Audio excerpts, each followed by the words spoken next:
Good morning, everyone. My name is Neerja Tyagi. I'm Learning and Development Specialist here at NIFA. This is our fourth GATA session.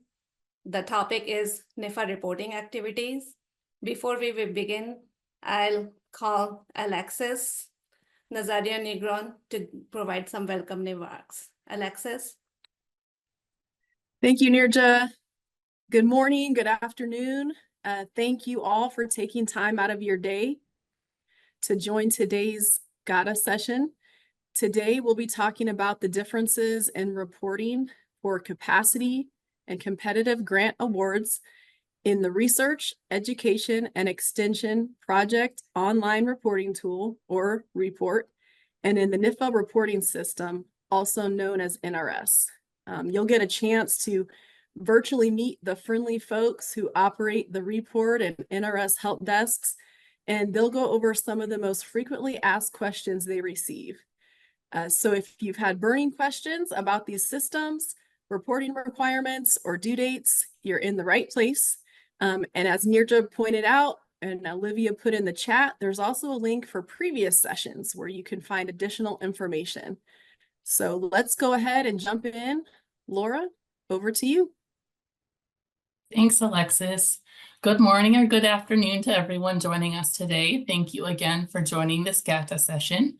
Today's session, as Alexis mentioned, will cover our NIFA reporting activities and highlight the reporting differences between capacity and competitive awards. Today's session will be presented by the Planning, Accountability, and Reporting staff at NIFA. My name is Laura Packman, and I am joined by my colleagues Adam Preuter, Marshall Child, and Olivia Kwong. During our session today, we will cover these broad topic areas, including an overview of the reporting systems and requirements, reporting data, reporting resources, and reporting expectations. We will also cover REPORT and NRS case scenarios. During those segments, we'll cover some of the most common questions we receive about REPORT and NRS from our users.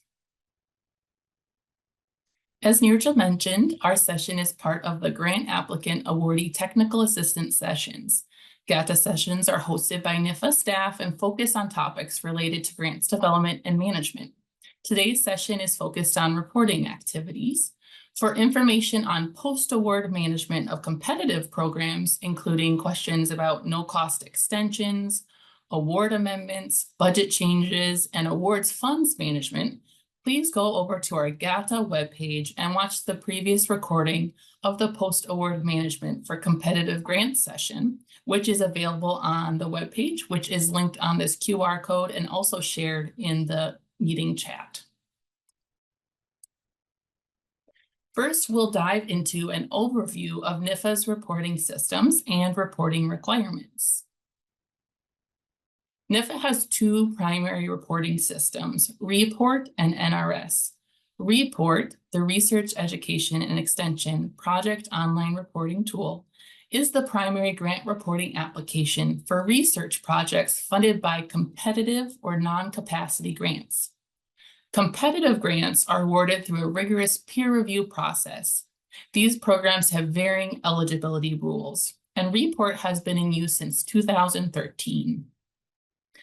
The NIFA reporting system, also known as NRS, is the primary grant reporting system for research projects and extension programs funded by capacity grants. Capacity grants are awarded on the basis of statutory formulas, and eligibility is limited to the cooperating educational institutions, most of which are the 1862, 1890, and 1994 land-grant institutions. NRS has been in use since 2020. Both of these systems allow NIFA and recipients of NIFA grant funding to meet legislative, regulatory, and policy requirements. Next, we'll cover the reporting requirements in each system. First, let's look at the reporting requirements in REPORT. Again, this is the competitive grant reporting system. In REPORT, there are 4 form types. The project initiation is completed as soon as the project director receives the automated report email notification indicating the form is available. This form is completed as part of the grant award process and is a required step before competitive grants are awarded. For each year the project is active, an annual progress report is required, and it covers an individual project year. The annual progress reports are due within 90 days after the anniversary of the project start date for each year the project is ongoing. The final report is required after the project ends, and it covers the project duration. The final report is due within 120 days after the project end date. Lastly, there are project-level financial reports in Report that cover the most recently completed federal fiscal year, and this annual requirement is due February 1st each year. Now let's review the reporting requirements in NRS. There are 7 reporting elements in NRS, and 3 of those requirements are limited to specific programs or recipients. For example, the plan of work and annual report of accomplishments are only required for programs that fall under the Agricultural Research Extension and Education Reform Act of 1998, also known as ARERA. And the OGFM supplemental form requirement is only required for specific institutions that are required to expend a percentage of Hatch and/or Smith-Lever funding. The plan of work applies to ARERA funding only, and it describes the planned capacity-funded activities expected to occur in the upcoming fiscal year. This requirement is due by June 1st each year. The research project and extension program initiation is required before project or program work begins. Similar to the project initiation and report, this requirement is the initial step when starting a new project or program. The annual financial reports in NRS report on the funds utilized for research and extension activities during the previous fiscal year. These annual reports are due by February 1st each year. The annual results and final results describe what was accomplished on the project or program during the previous fiscal year. At least one annual result is required for each year the project or program is ongoing, and a final result is required at the end of the project or program. The results are due by March 1st each year for that previous federal fiscal year. The annual report of accomplishments applies to ARERA funding only, and it highlights the most significant achievements, impacts, and outcomes of research projects and extension programs for a state or institution in the previous fiscal year.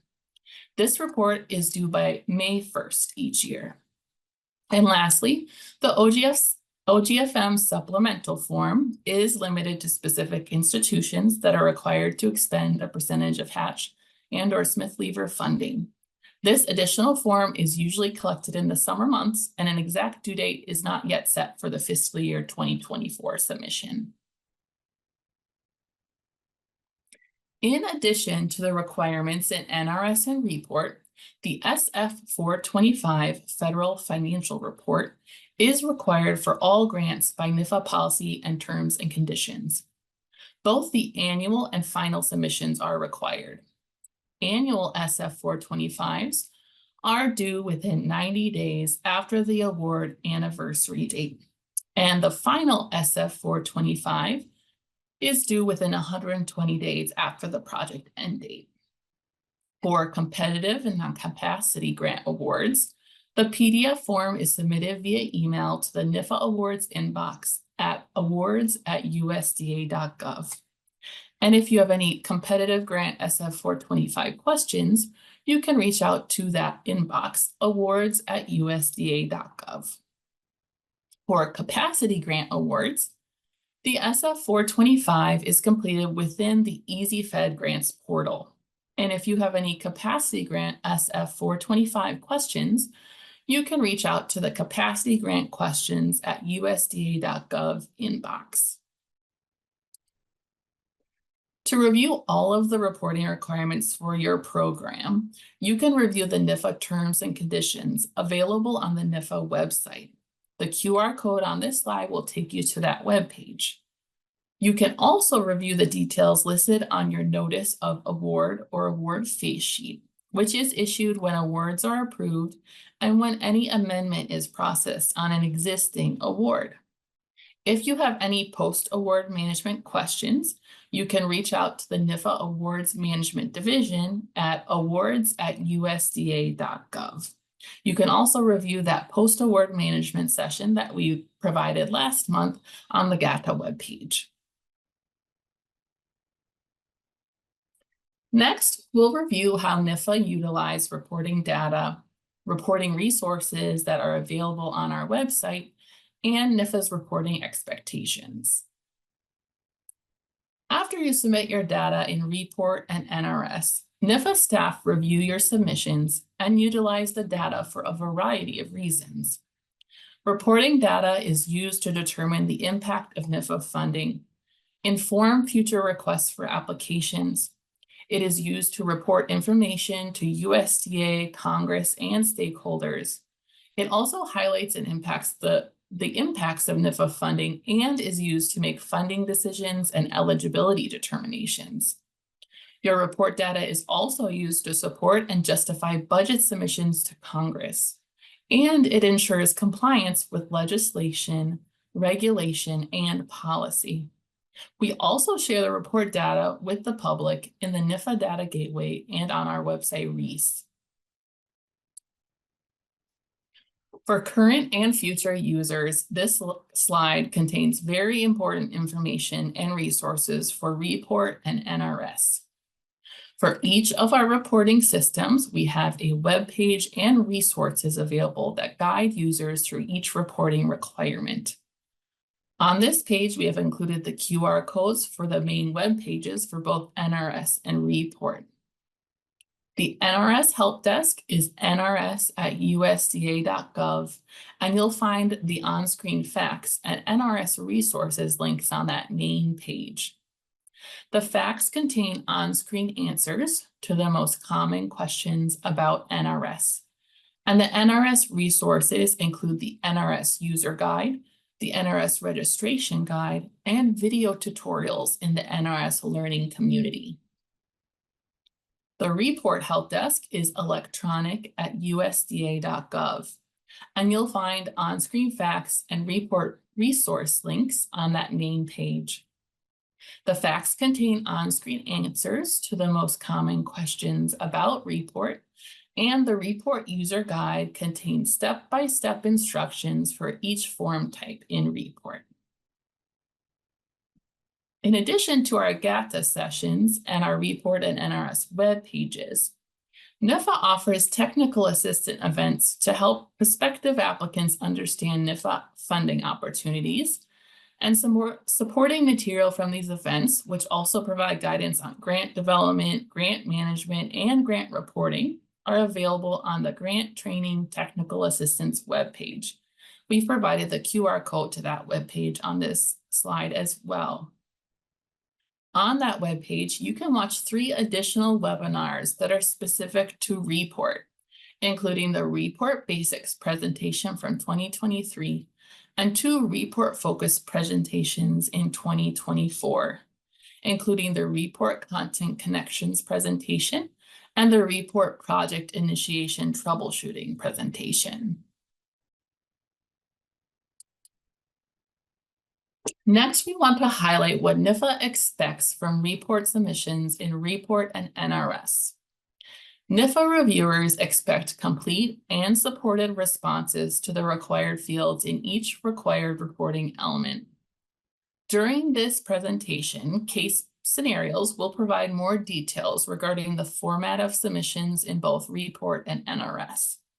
If you have questions about a specific field in NRS, please refer to the NRS User Guide for field description and guidance, or contact the NRS Help Desk at nrs@usda.gov. If you have any questions about a specific field in Report, please refer to the Report User Guide for field description and guidance, the on-screen help text, or contact the Report Help Desk at electronic@usda.gov. We've provided the links to both user guides in the QR codes at the top of this slide. You may also reach out to the assigned NIFA reviewer if you have any content questions that are not addressed within the applicable user guide. For competitive grants, the NIFA reviewer is the NPL or National Program Leader assigned to the program, and they can be located at the NIFA's Funding Opportunities webpage, which is also provided on this slide. For capacity programs, the NIFA reviewer names for ARERA reports can be obtained from the ARERA assignments webpage linked on this slide. And NIFA reviewer names for results can be obtained by emailing the NRS help desk at nrs@usda.gov. When reports and results are reviewed by NIFA staff, they can be returned or deferred to request additional information from the grantee. One of the most common reasons for report return in report or results deferral in NRS is incomplete description or insufficient support of the project's accomplishments described. If the submitted responses do not provide a clear supported description of the project's outputs, outcomes, and the impact of those outcomes, the NIFA reviewer will return the submission and request additional information or support. Please note that quantitative data should be included to validate your outcomes and impacts whenever possible. When a submission is returned or deferred, the NIFA reviewer will communicate to the project director or initiator what they are asking for on the resubmission. For NRS deferred results, review the comment section for any requested revisions. For report returned reports, you can look out for an email from the assigned reviewer explaining the changes requested.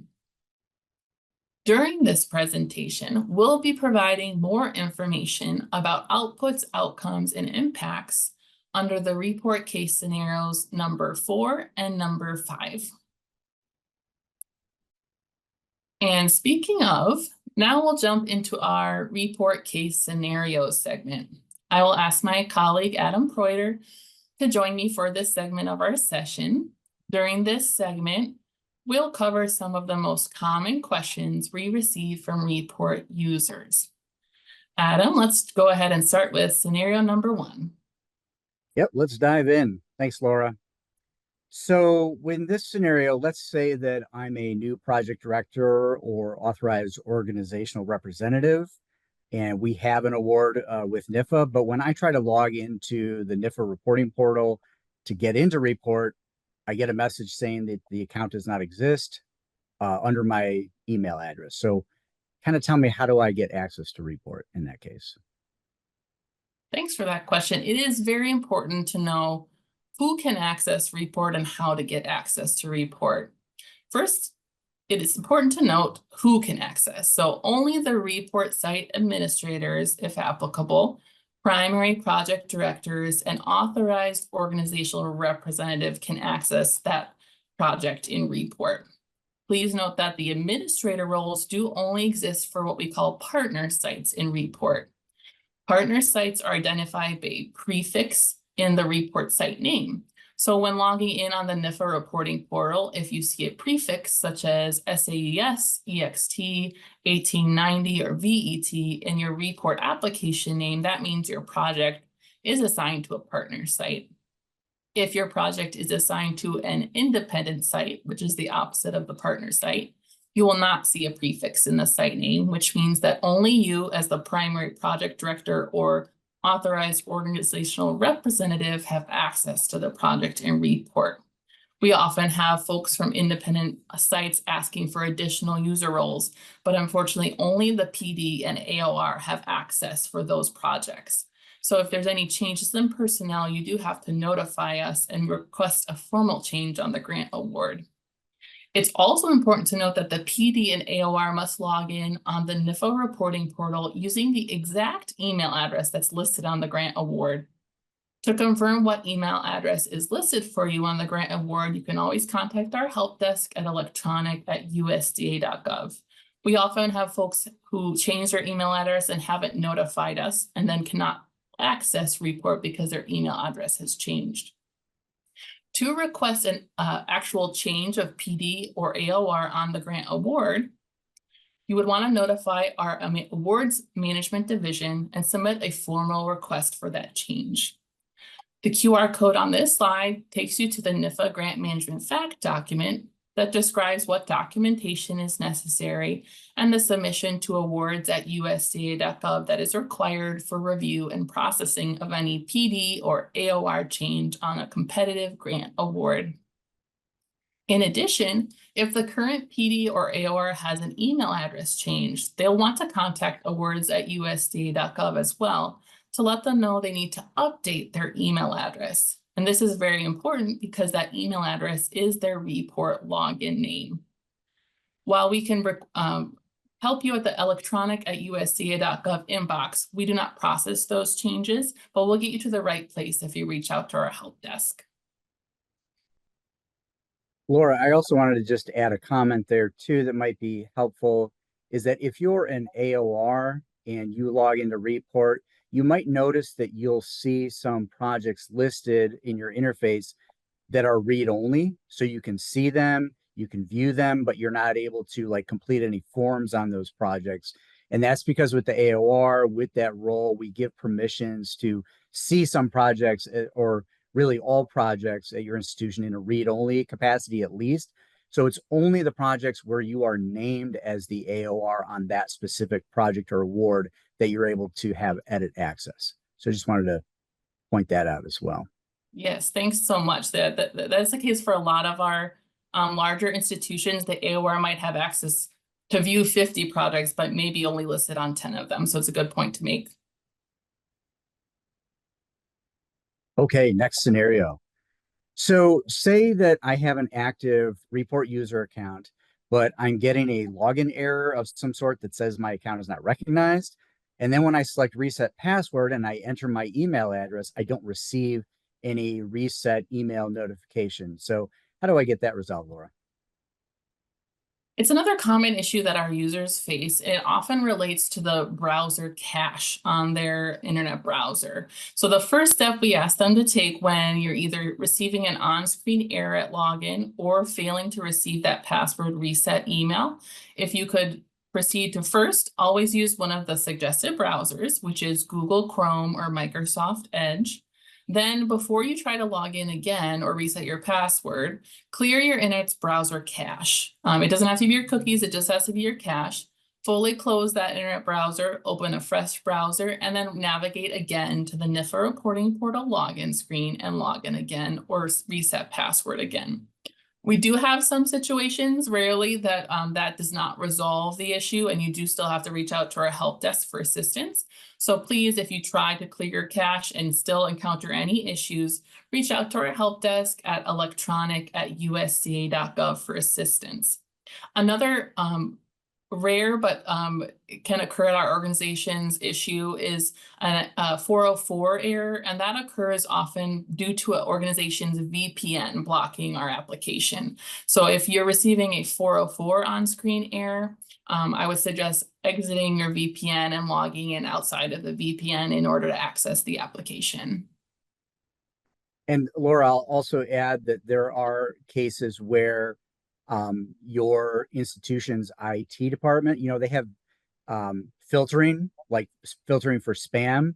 And so we're not talking about your junk inbox, but it's at the institutional level. And so in some cases, you have to work with your IT department to have NIFA's emails whitelisted so that they will come through. So in other words, there's really nothing wrong. Like we are trying to send you that reset link, but it's just getting caught in the enterprise level spam filtering. Yeah, that's a good point to make. All right, next one, grayed out fields. So what if I notice that there are some fields in report or the information in those fields is incorrect for my project and I want to edit those, but they're grayed out and disabled and so I can't edit those. So what do I do in those situations? There are some fields on the cover page, participants page, and keywords page in report forms that are grayed out and cannot be edited in report. which can be frustrating for a user who's realizing that something's incorrect and they want to update it. Those are pre-populated with data from your application that you submitted to grants.gov and then flow through our NIFA grants management system into Report. And those fields are not editable by you or by our Report help desk staff. If any of those fields are incorrect, do email our help desk at electronic@usda.gov, and we will connect you with the NIFA staff that have access to make those updates to the fields on the grant award itself. And when you send that request, please do include the accession number, the field names that you're inquiring about, and the correct data for those fields. A very common issue is that the keywords are not filled in on the grant application and then are blank on the project initiation form. And in that case, you would want to send us those keywords in an email so we can notify the NIFA program staff to add those on the actual grant application within our NIFA grants management system.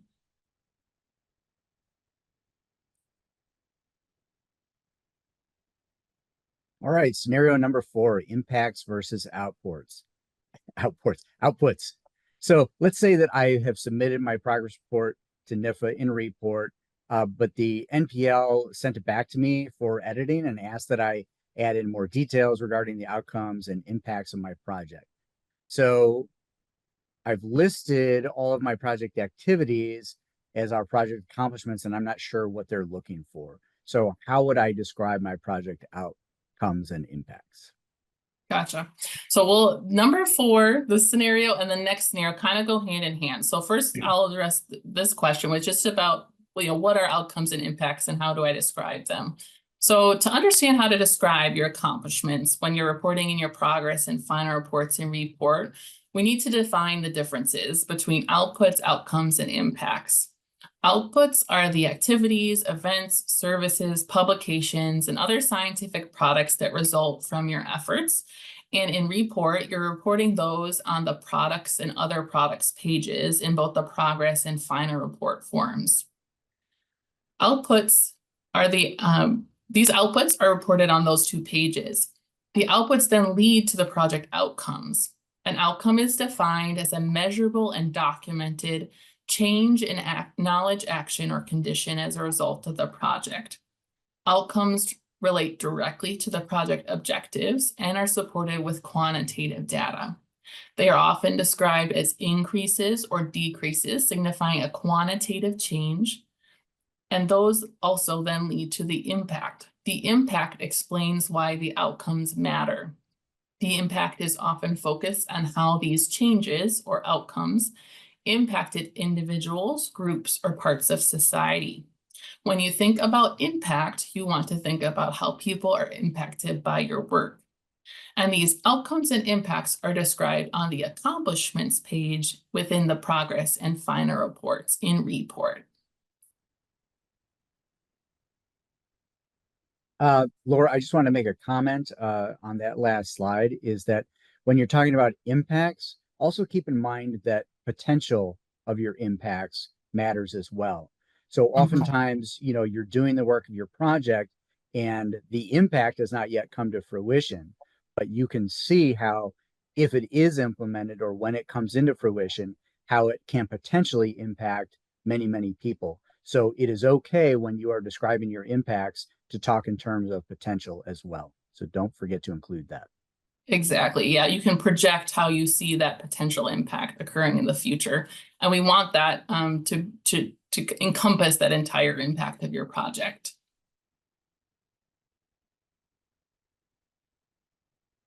Okay, scenario number 5, accomplishments. So let's say that I am completing an annual progress report in Report, and I'm not sure how to respond to the first question on the accomplishments page. And that question is, what was accomplished under these goals? So how should I describe my project accomplishments? So under that first question on the accomplishments page, the what was accomplished under these goals, NIFA wants you to describe the accomplishments of your project. And NIFA defines that as both the outcomes and impacts achieved, so we just defined those, and the results that led to those outcomes and impacts. So in this response field, we're wanting you to write your impact story or impact statements. First, you want to describe the issue your project addressed. the project work that addressed that issue, the outcomes of your work, and the impact of those outcomes. A simple listing of project outputs is not satisfactory in this narrative response. Those are very important, but those outputs are described in both the products and other products pages on the report form. In addition, we always want to provide accomplishment tips for writing. You want to use plain language and write for a broad audience and use general terms and explain things simply and directly. And whenever possible, use quantitative values and/or trends to validate the impacts that you're reporting. And describe those outcomes or the changes in knowledge, action, or condition that occurred as a result of your work. And remember that most people who read these reports are not technically trained in your area of expertise, so you should write in a manner that is meaningful to all readers. And next, we do want to share 2 examples of a response to the accomplishment question that show those 4 different elements being presented. In this example, the work completed, the outcome or measurable change, and the impact are listed first. Then the relevance or issue is stated. This example includes all 4 of the key elements of an impact story or statement. The issue the project was created to address is that commercial wheat varieties had a non-functional copy of the GPC gene, which suggested that the gene had was lost in the domestication of wheat and decreased the nutritional value of commercial wheat. To reintroduce the GPC gene into commercial wheat, the researchers cloned a gene from wild wheat. This is the response or project work that was performed to address the issue. The outcome of that project work was an increase in the protein, zinc, and iron content in the grain. The impact of that outcome is that it provides a solution to nutritional deficiencies that affect many children around the world. In this second example, it also includes all 4 key elements of an impact statement. The issue the project was created to address is the amount of nitrogen contamination of ground and surface water, and the potential for cover crops to reduce that contamination significantly. To determine which cover crops reduce nitrogen contamination of ground and surface water most effectively, the researchers conducted field experiments to test the effect of 4 cover crops on nitrogen recycling. These field experiments and their results are the project work that was performed to address the issue. As a result of these field experiments, the researchers identified a cover crop with high capacity to recycle nitrogen, and this is the outcome of their project work. The impact of that outcome is that it improved the environmental quality, human health, and farmers' income by reducing nitrogen leaching in ground and surface water. It is important to note that each of these examples are lacking quantitative data to support the reported outcomes and impacts. Adding the quantitative data to support the outcomes and impact would greatly strengthen both of these impact stories. And with Laura, that, go ahead. Yeah, I just want to add into that you'll notice that in these 2 examples that they're short. So what the guidance that we give is that you, like in 1 to 2 short paragraphs, you're able to explain these outcomes, impacts. So keep that in mind. And then oftentimes you may want to include more scientific, technical data, a longer write-up, and that is fine to include in this same question, but please do it after you've done this part where you have the simple layman's term summary in these examples like Laura has provided. And then after that, in separate paragraphs, you can talk much more at length and in much more technical detail after that. Exactly. Having that concise impact statement up front allows for our communication staff to go in and pull out your impact stories and share them with others. So it's really important that we have that up front and in plain language so that we can easily share the great work that you're doing with our stakeholders, with Congress, with all kinds of folks that are wondering where the program funding is going. Oh, and I'm going to change it up a little. I'll go ahead and ask Adam a couple questions about report.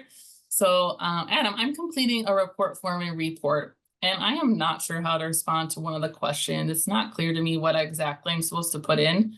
How do I review the content instructions for each form field in report? Yeah, this is a great question, and it's often overlooked and seen as a small thing, but it's really a big helpful thing to point out. And so if you are anywhere in Report using the system, you're filling out any form, you should see these little blue question mark boxes and also the more bold hyperlink. And those are, we call those embedded help text. And what you're able to do is click on any of those and it'll give you more information about completing the form. So the more hyperlink, you typically see that kind of more towards the top as a heading to that section or that group of questions. And so it kind of covers that section as a whole. And the little blue question mark boxes are listed next to each and every field. And that gives you specific guidance on completing that specific field. And when you click on those, you'll see them as like a pop-up window that you can drag around and move and put anywhere you want on the screen. And you can reference that while you're filling in the question. So it's kind of handy. You can even resize it if you need to. Yeah, so they're really useful when you're completing the form. It's just that built-in guidance. So definitely encourage you to make full use of those as you're completing the form if you're just not sure of what NIFA is looking for in that particular question or section. Also, we do have the Report user guide. So if you feel like your question's still not answered after reviewing that embedded help text, please go over to that user guide. A lot of the information is the same, but there is more detailed information in the Report user guide. And then, of course, if you still are stumped after that, definitely reach out to us and we'd be happy to answer your questions. Any other thoughts on that, Laura? Did I cover everything? That's good. Yeah. And in content questions, you can always reach out to the MPL as well. Some programs do have specific requirements in their RFAs that you may want to reach out to them about, but always reach out to our help desk if you have any specific questions about fields. Next, I submitted a progress report and report, but it's stuck in the pending submission to NIFA folder. I can click and open the PDF, but I can't open the form, and it doesn't seem like it's gotten to NIFA yet. How do I move the report from pending submission to NIFA to the submitted to NIFA folder and report? Yeah, this is a great question because it's very common. And so what that means is that if you see it in that pending submission to NIFA folder, that means that it requires some kind of internal review at your institution. So I want to point out up front, and Laura talked about this, that in Report, there are two types of institutions. There's partners and independents. So only partners will have this pending folder, whereas independents will not. So if you don't see this in your interface, don't worry, there's nothing wrong. It's just depends on the type of institution that you are at. And so we built the system specifically with this pending folder because these institutions wanted the ability to just have some administrative review before reports were submitted onto NIFA and made publicly available. So in the case that you see it in this pending submission to NIFA folder, you'll need to coordinate with your Report site administrators. So they're administrators that help with managing users and having this administrative review done and a number of other things in the Report system. So you coordinate with them. They're the ones who have the ability to either review it or have the review done, and then they're able to click and have that report submitted on to NIFA. And once it is submitted to NIFA, you should see in your interface that it moves from that pending folder into the submitted to NIFA folder. And then that solves it. Yep. And if you have any issues or you don't know who your site administrator is, feel free to reach out to our help desk. We can let you know who those users are that will help you get that moved. Yeah, and that's a great point. Also add that you might see that a lot of times in the interface, so when you're completing a report, kind of towards the top, there's a yellow message banner. And so oftentimes your Report site admins have put instructions in there, like letting you know, hey, reach out to me, not me, but so-and-so. They'll have their name and their contact information. And so then you don't have to wonder, you just say, oh, that's who I contact. And you reach out to them to have that submission completed. Yeah, good point to make. And another good point to make is those site administrators are not notified by Report when something goes into the pending submission to NIFA folder. So it is good practice whenever you submit something and you see it's in that folder to go ahead and notify those individuals or the email address they've listed in that announcement as well. Next, let's see, I submitted a project initiation and report, but I realized I made a typo in one of the fields and the system won't let me make any edits to the active project in the project initiation module. It's just a minor edit. But I'm wondering how to make an update to an active project in report. Yep, great question. So before we answer it, we have this kind of a statement that you need to be aware of, in that the system will allow you to make changes, but some changes that you might want to make really require NIFA prior approval before you go ahead and document that change into the project. So it's one of those situations where just because you can doesn't mean that you should make that change. So you're going to want to reach out and to NIFA or check the terms and condition webpage to see what changes require NIFA prior approval. And also you can reach out to, I think it's been on a number of slides, the awards at NIFA.USDA or awards at USDA.gov inbox, and get clarification or get that prior approval before you submit your change. Okay, with that clarification out of the way that you make the change is you want in report, you want to look for the project change module. So when you go to that section, what you'll see is you want to locate the project in question. And when you go into that project change form, you're going to see that it is an exact copy of your project initiation that you originally filled out. And so that's where you make the changes, and you can only change any data that you originally entered on the initiation form. Laura talked earlier about there's certain data that you can't change, that's grayed out or disabled. So that's what we're talking about here. You can only change the data that you originally entered. So once you make the changes on that form, then you submit it to NIFA.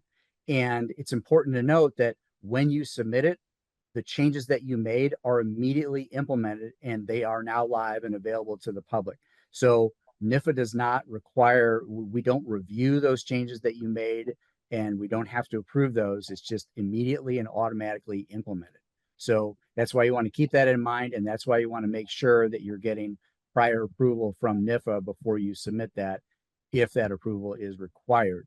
And also, just so you know, it's worth noting that when you do make that change and submit that project change form, the NPL at NIFA that is managing your award does receive notification, and they receive a PDF copy of the new version of the project. And again, this is, and you can do this as many times as you need to. If you notice a typo and you changed it and submitted it, and then you noticed, a minute later, you didn't quite get something right, you're able to change it again if you need to. Or even if there is like more major things, like the scope of your project has changed and it needs some kind of major update. This is where the same situation applies, but all the caveats apply as well. Any other thoughts, Right. Laura? The only thing I would note that is for partner sites, again, the project change module does require that internal review step. So if your project is under a partner site, so if you see that prefix SAES, EXT, and you're trying to submit a project change, you'll only be able to submit for review, and then your site administrators will have to actually submit that to NIFA. Okay. I think this is our last report scenario. I submitted a progress report and report, but I need to update one of the fields. Yeah, I need to update one of the fields in the report, and the system won't let me make edits now that it's in the submitted to NIFA folder. How do I update a submitted progress or final report form in report? Yeah, so this is another very common question, and it's kind of the same as the previous question. So previously we're asking, how do you make edits to the project or the initiation form? Now you want to know, how do you make edits to any progress report or final report that you've submitted? And the reason we want to point out the difference is because it's a different mechanism. Whereas with the initiation, you have a copy of it and you're able to just change it directly. Think of with progress and final reports, think of it as when you submit those to NIFA, you've kind of kicked it over the wall and now it's on our side of the wall and you can't make any edits to it.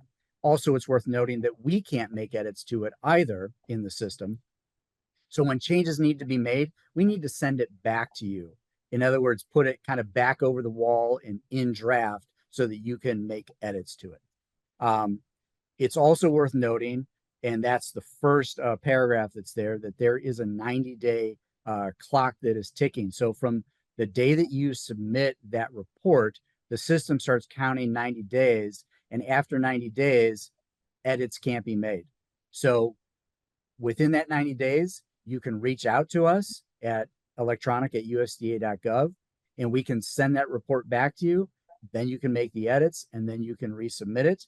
If you need to, now you get a new 90 days because you resubmitted it. If you find you need to make edits again, it's very rare, but if you do, you just reach out to us again and we'll send it back over to you for editing.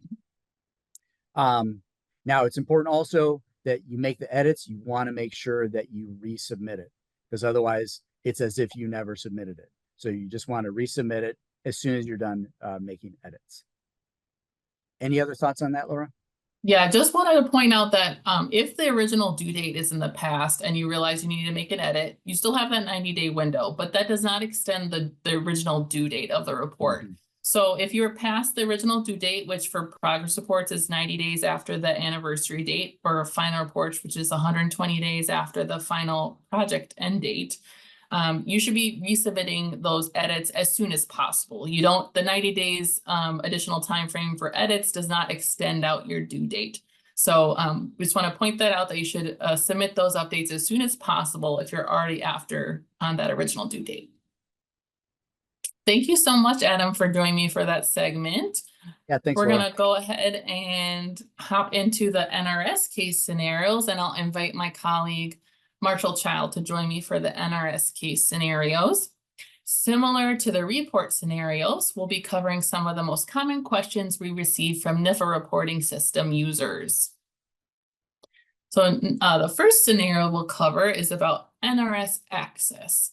So I'm a new project director of a capacity grant project, and when I try to access NRS, I am prompted with a message on the screen that says I must request a role from my organizational administrator and I can't access any modules.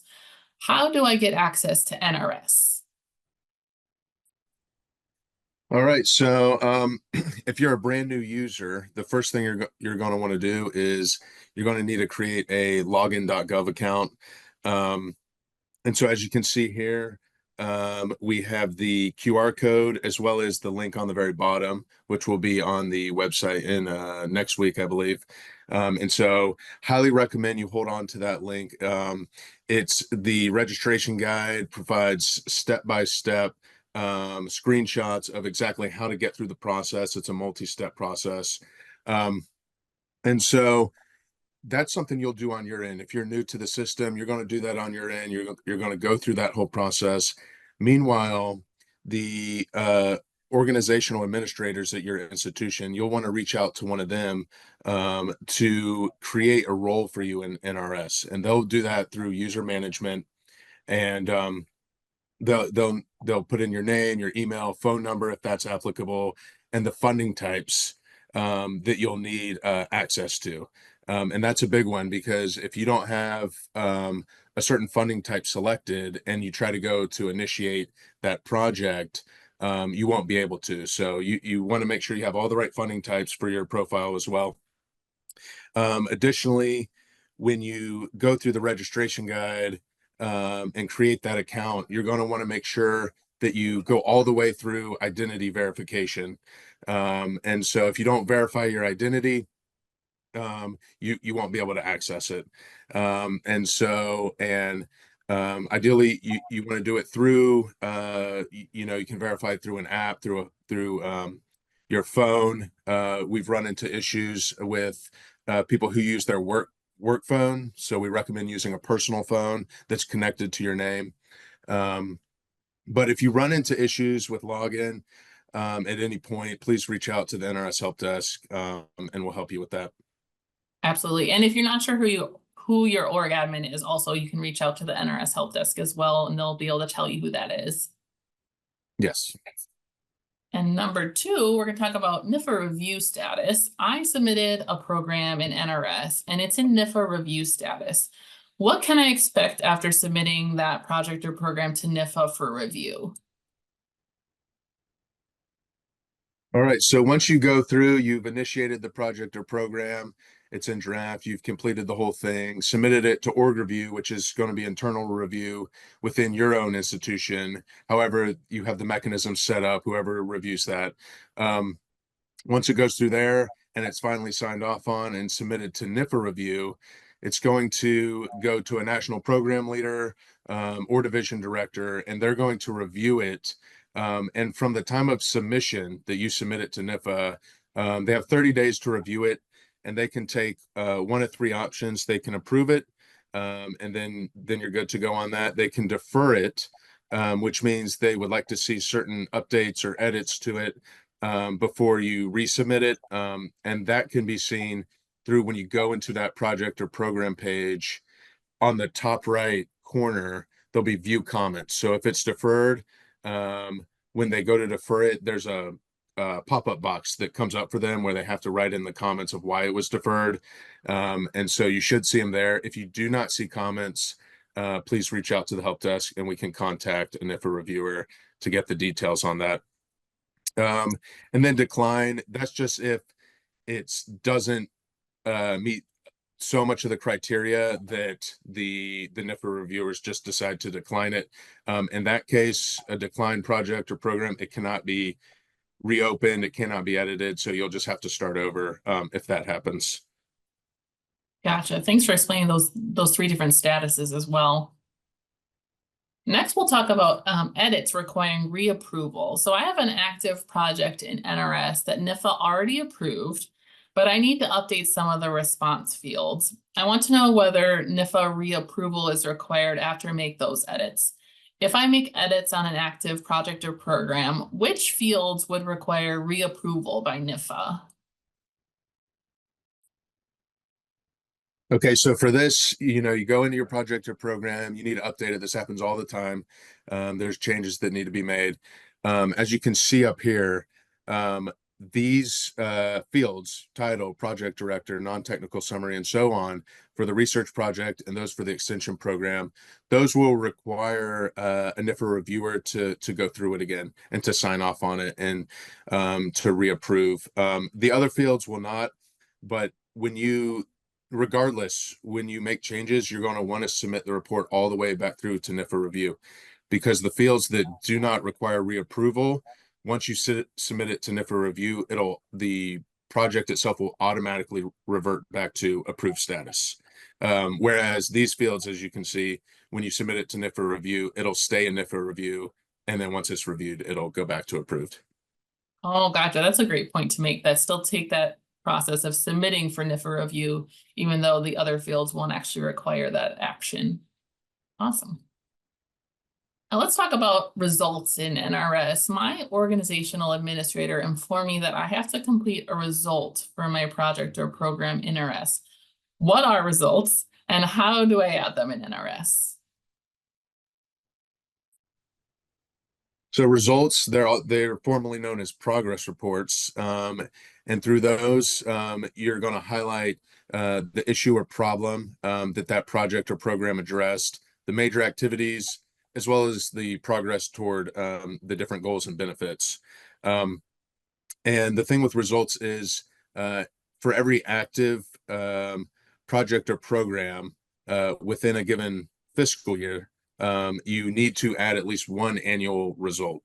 And they can be added from the project's programs menu within the individual project program, as well as on the annual report. And so, yeah, you'll want to make sure that you add at least one and submit that to NIFA review as well. A lot of times people it'll get stuck in org review, and then so then like when you go to close out later, you'll run into issues there. So make sure it gets submitted to NIFA review. Additionally, you can have more than one result for a fiscal year, but those are optional. So at the end of the day, you just need to have at least one. Gotcha.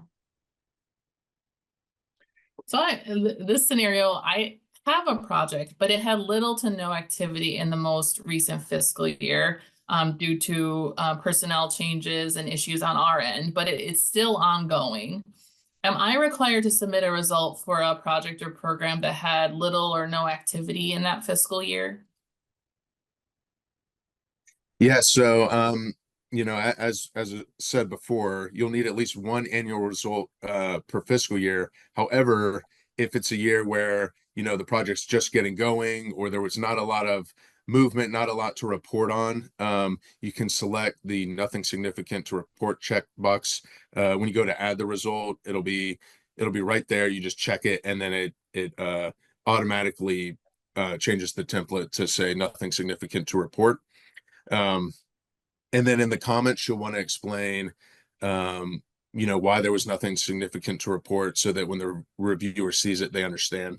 Additionally, just in addition to this, you can also close out if, for example, if you run into an issue where a PD retires, an initiator retires, or the project has stopped, then you can write those in the comments as well.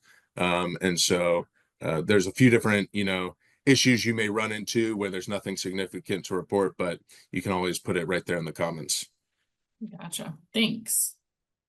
Now let's talk about final results. My project or program ended, and I'm working on my final result in NRS. Does the information included in my final result, should it cover the duration of the project, or does it only cover that final fiscal year?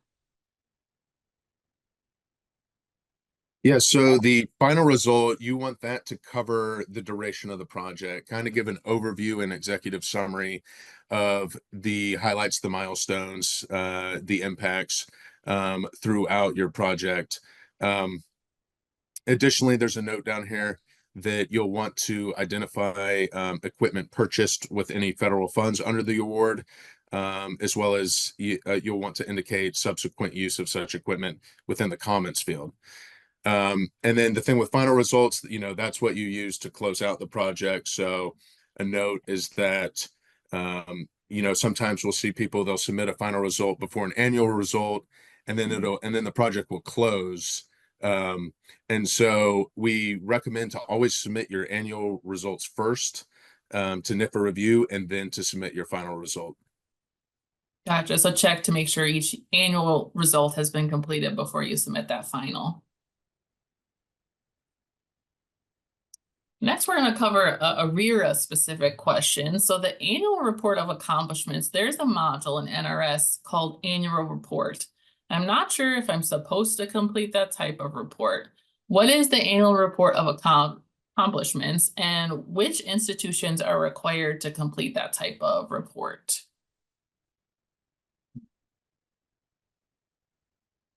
Yeah, so the annual report and then also the plan of work, these are both reports done by schools with a RERA funding, as you can see listed below. And the annual report, a good way to look at that is you're looking backwards. You're looking at the previous fiscal year, and it's used to highlight the biggest achievements, impacts, outcomes, within your projects and programs. And it's going to show your results. That's a big time for your results. So the annual report is also where you can highlight your results that you consider to be the best results you have, or the ones you really want to showcase to the reviewer. And you can click on that through the annual report. When you go in there, you'll see stars next to the annual results, and you can click that to highlight those. But yeah, this is basically, you're looking at the previous fiscal year and then reporting on all the work that was done.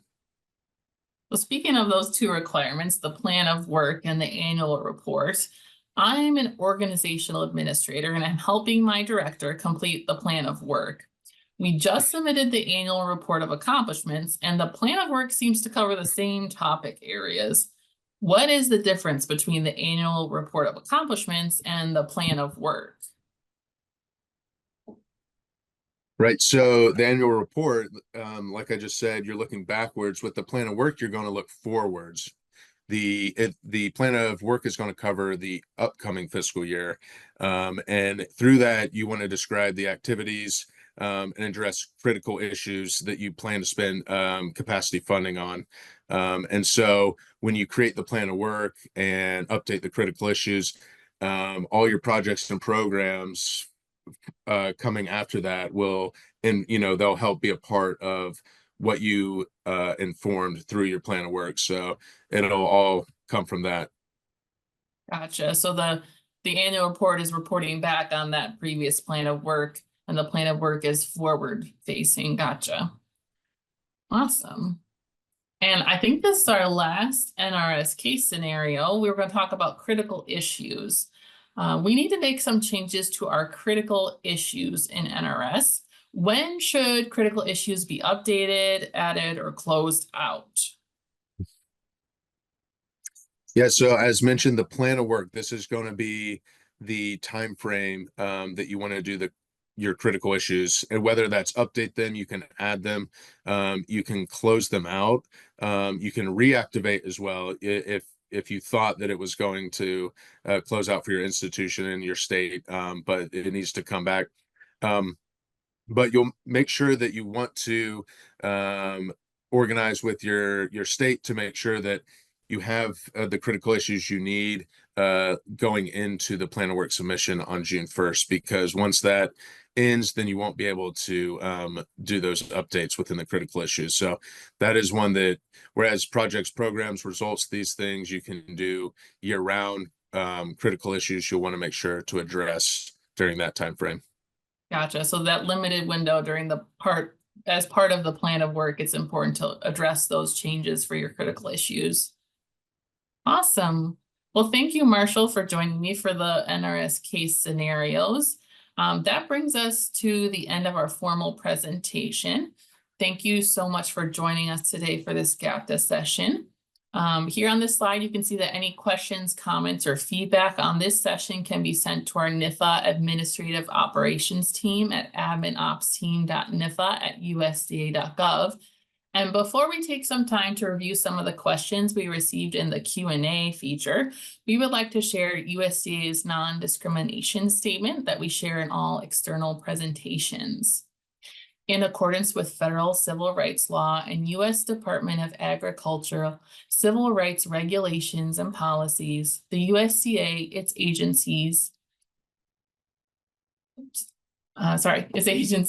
and institutions participating in or administering USDA programs are prohibited from discriminating based on race, color, national origin, religion, sex, gender identity, including gender expression, sexual orientation, disability, age, marital status, family parental status, income derived from public assistance programs, political beliefs, or reprisal or retaliation for prior civil rights activity.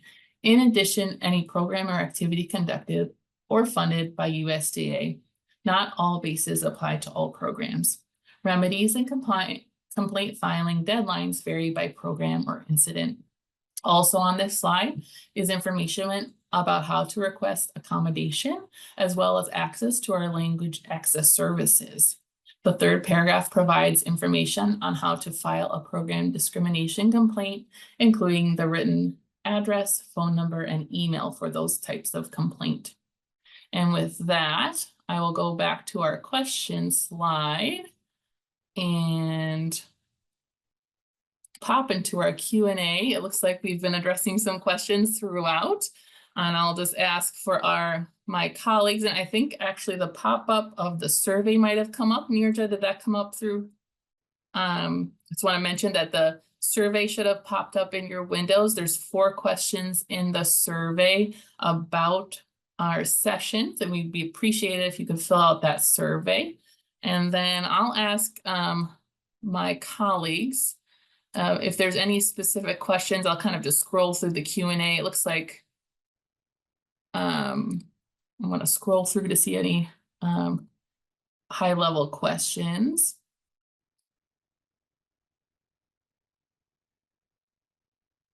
Okay, looks like there was a question about a 1-year grant, which began October 15th of 2024, asking about their reporting requirements.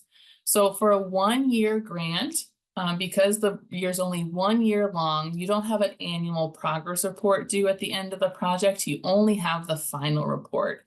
And that's because in the final year of the project, which in the case of a 1 year grant is only 1 year long, so the first year is the last year, you only have to complete that final report and not the progress report. Because your award started October 15th, that's within fiscal year 2025.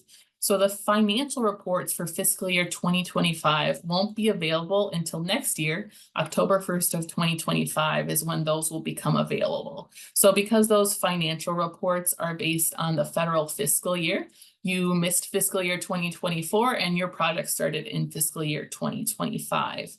And if you have any specific questions like that about what reports are due for your project, you can always reach out to our report help desk at electronic@usda.gov. It looks like we also got a question about what capacity grants are. Capacity grants are also known as formula grants, and the legislation for them specifies who the recipients are. And generally that is land-grant universities. This is different from the competitive grant programs that NIFA administers, where applications are submitted for peer review to select which projects receive the grant funding. There was a question about a template for annual progress reports in Report. The form within Report is the template. It's an electronic form that the users have access to and can download a PDF copy at any time to review. Detailed guidance for each form field is available both in the on-screen help text as well as the Report user guide. And let's see, I'm just going to see Hi, other. Laura. It's Oh, go ahead. Alexa. We had a lot of Yes. questions in the chat about the competitive progress report due dates, and in particular, not just the due dates, but what happens if your project is maybe 12 months or less, or maybe it's a 2-year project. Are you able to give an example there or reiterate some of that info that was already Sure, shared? I covered the 1 year project, so I'll talk about maybe a 2-year project. And I think that we get a lot of questions when projects request an extension and what happens then. So in Report, if your project is 2 years long at the start, as soon as your project is active in Report, you'll see a progress report form available in the draft folder in the progress report module. And for a 2-year project, you have one annual progress report due for that first year of the project. And if your project ends as scheduled after 2 years, after the project ends, you submit your final report. You're not required to submit an annual progress report in the final year of the project. The final report covers that last project year because the final report covers the project duration. But if you have a 2-year project and you decide you need more time and you request a no-cost extension, that's a formal request process that you submit to awards@usda.gov. If you receive that extension and your project is extended for an additional, let's say 12 months, which is the maximum NCE that you can receive, you would then be required to complete a second annual progress report for that second year because your project is no longer ending and now going to be 3 years long. Then in that third year, you'd only complete the final report because, as I described, in the final year of the project, only that final report is required, not an additional annual progress report. If you're requesting an NCE and you have a question about which report you should be completing, please reach out to our help desk at electronic@usda.gov. In our system, even if it's the last year of the project and the progress report is not required, it is still available in the draft folder and Report. And that is in case of a no-cost extension. So even though the form is there, it is not required if it's the final year of your project. So that does throw people off. In addition, our notifications are based on those forms. So you will get emails saying the progress report is due in 90 days. And if you're requesting an NCE, there's a clause in that notification that says, if your project's extending, please disregard this notice and complete the final report in lieu of the progress report. So make sure to read those reminders in full. And if you have any questions ever about what report to complete, please do reach out to our help desk at electronic@usda.gov.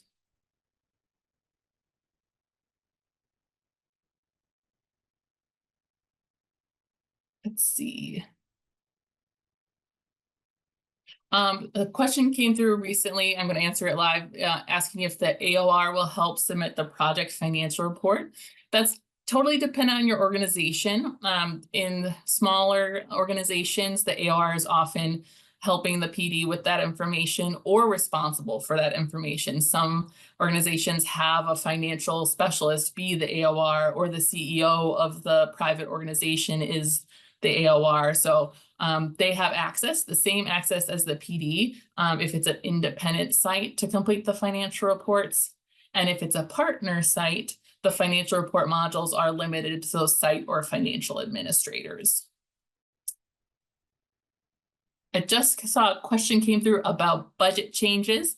That's definitely an awards management division question. So I'll refer you to send that question to awards@usda.gov. Or to review the session that we had last month, which did cover the budget changes rule.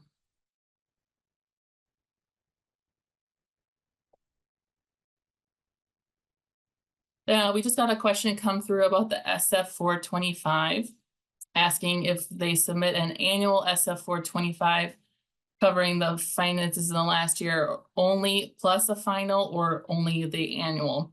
It's similar to the progress and final reports. After the project ends, you just submit that final SF 425. The SF 425 is a cumulative form, but if you have any specific questions about that submission, please do reach out. If it's a competitive, reach it out to that awards@usda.gov. And if it's capacity, reach out to that capacity grant questions at USDA inbox. So someone's asking about a 2-year capacity building grant, which is a competitive grant program, asking if they have a progress report or just the annual report. So the annual progress report is required for each competitive project, and for every year the project is ongoing. So for a 2-year project, the first year you just complete that annual progress report, and then after the second year you complete the final report.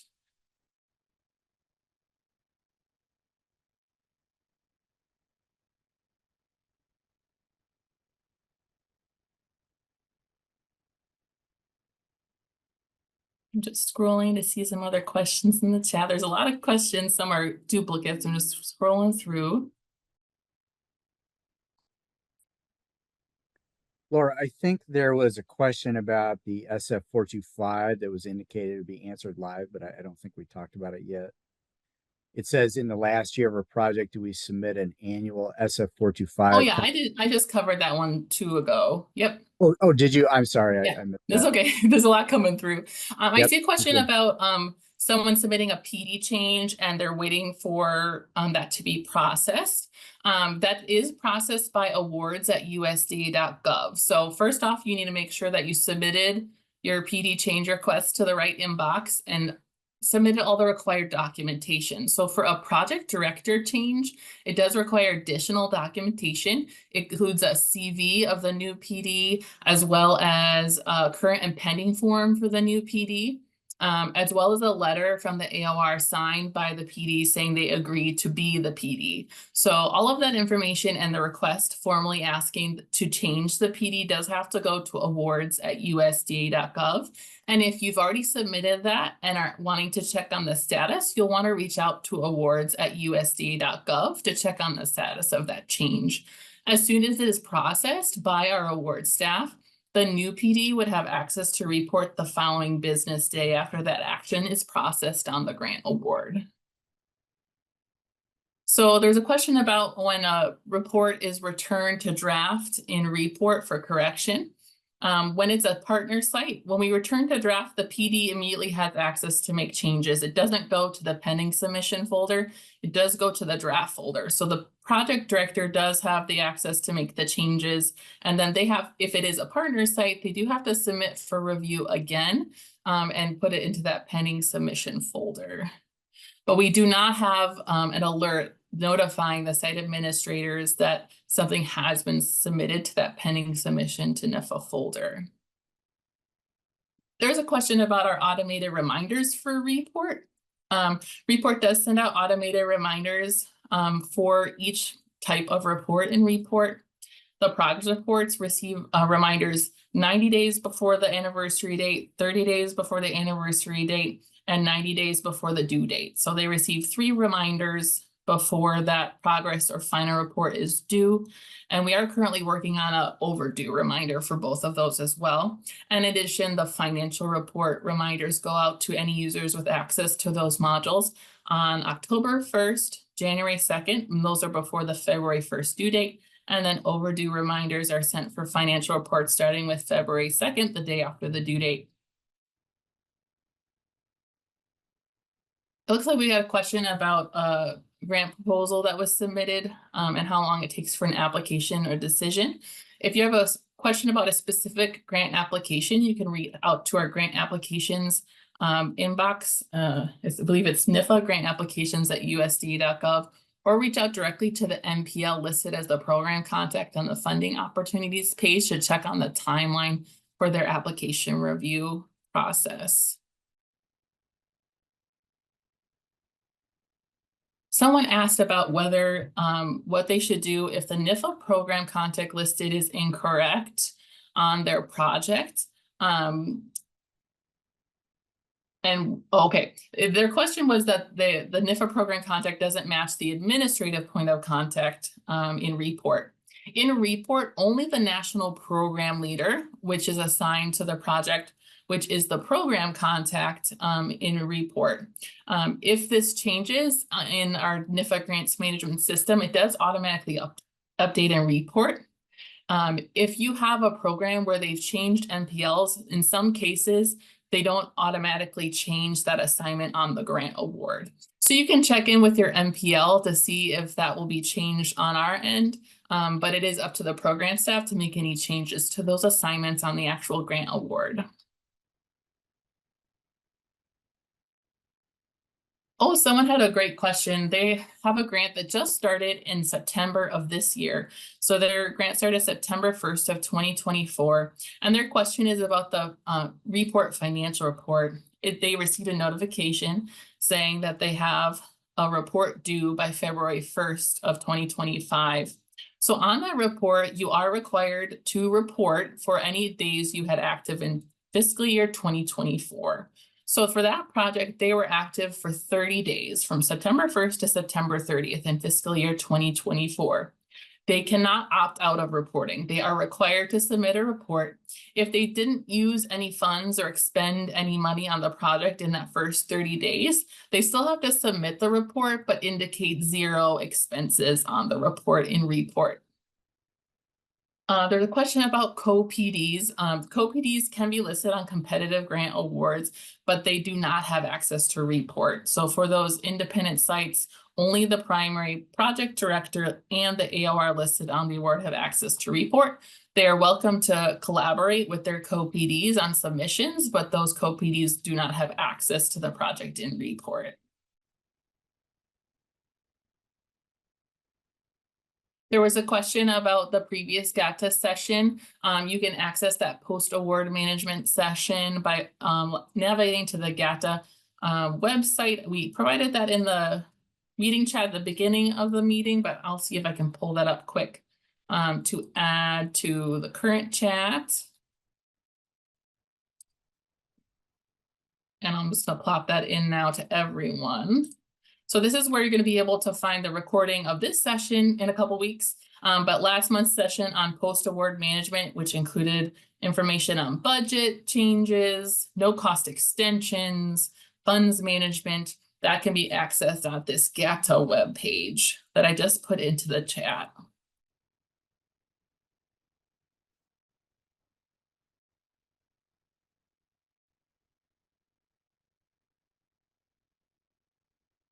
There's a question about when SF 425 annual reports are due. They filed a similar due date cadence as the progress and final reports and report. The annual SF 425s are due within 90 days after the anniversary of the project start date. And then the final SF 425 is due within 120 days after the project ends. More questions about the progress report due dates.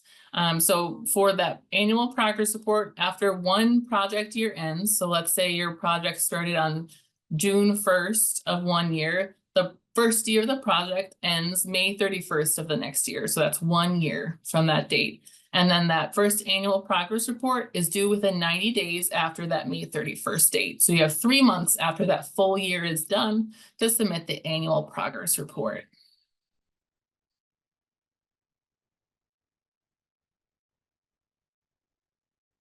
There was a question about impacts and how to describe them concisely. We do want you to address all of the goals and objectives that you listed in your project initiation and describe the outcomes and impacts for each of those goals and objectives. So while we want it to be as short as possible, we understand when you have multiple goals and objectives, it's hard to consolidate those down as brief as we in our examples. So we understand that it can be a little bit longer, but ideally we want that high level outcome and impact statement so that someone can easily understand the impact of your work in that brief statement. There's a lot of questions about formatting in report. Report narrative fields do not have a lot of formatting features.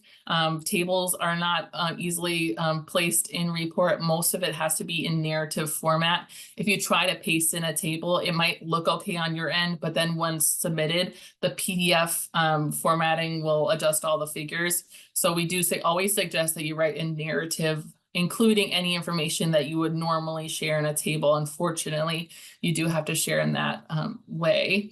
Additionally, in report, you're not allowed or unable to upload any additional documentation or images or media within report. However, you can share that information if you have an existing URL link. So if you house that media or document on your organization's server, you can include the URL within your narrative responses to share that documentation or additional media with NIFA. In addition, because of that limitation, we always suggest that if you have additional documentation, media, other news stories that might have been shared at your organization about your work, to share that with the NIFA program staff that are assigned to your project to make sure that they're seeing all of the good work that you're producing out of your project. More questions about the due date. Yeah, the phrasing of the annual progress report due date, 90 days after the anniversary of the start date is a mouthful, but because all of our projects have different start dates, that's how we have to phrase it in the terms and conditions. Since they don't all, for competitive awards, they don't all start on 10/1, they start throughout the year. So I did provide that example previously, but if you ever have a question on the timeline of when something is due, please do reach out to our help desk. There is a question about partner sites versus independent sites. You'll know if your partner, if your institution has your project falling under a partner site, if you see a prefix in front of your organization saying when you log into report. So when you log into the NIFA reporting portal and scroll down to the active application section, you'll see a button for report. It'll say report, and then within parentheses, you'll see your organization's name. And if you see a prefix such as SAES, which stands for State Agricultural Experimental Station, 1890, which is the 1890 land grant universities, EXT, which is our extension offices, or VET, which is our veterinary schools, that means that it's a partner site, which means that project is also administered by site administrators at your organization. We are coming to the end of our scheduled session. I'm just going through to see if there's any more big questions. If our team has any ones they want to highlight, let me know. I saw there was a question from an SBIR grantee related to reports due. Just want to highlight that the small business program, which is SBIR and STTR, they do have additional reporting requirements that we have not covered today that are specific to that program. So please make sure to review all of the documentation you've been provided as a SBIR, STTR applicant, and all that information is also available on the RFA web pages and funding opportunity pages for SBIR. A question about due dates again. and whether there'll be notification. The NRS webpage lists all the reporting deadlines. Those are consistent since all capacity programs go on that fiscal year. And that's why report deadlines are communicated in those email reminders. Email reminders only go to that PD and AOR or the site administrators if applicable. So just a reminder that the co-PDs don't have access to report and also don't receive the reminders. So if you want to share those reminders with your co-PDs, please do so by forwarding to them. I covered the cadence of our notifications, which include 2 advanced notifications prior to the due date for both progress and final reports. I think I've covered most of the broad questions that we received. There's a couple questions in the chat that are award management specific. So we provided responses to those individuals, but if you have any questions about no cost extensions, any post-award management questions, those can go to our awards at usda.gov inbox or to the admin contact that listed on your notice of award. Sometimes those admin contacts do change, so that's why we always suggest that you reach out to the awards at usda.gov inbox because they can verify who's currently assigned to that award. Okay, I think we've covered all the questions and we're to the end of our session time. We greatly appreciate all of you attending today and asking great questions. Again, this session recording will be available on that training webpage, as well as last month's recording about post-award management. So thank you again for attending and have a great day.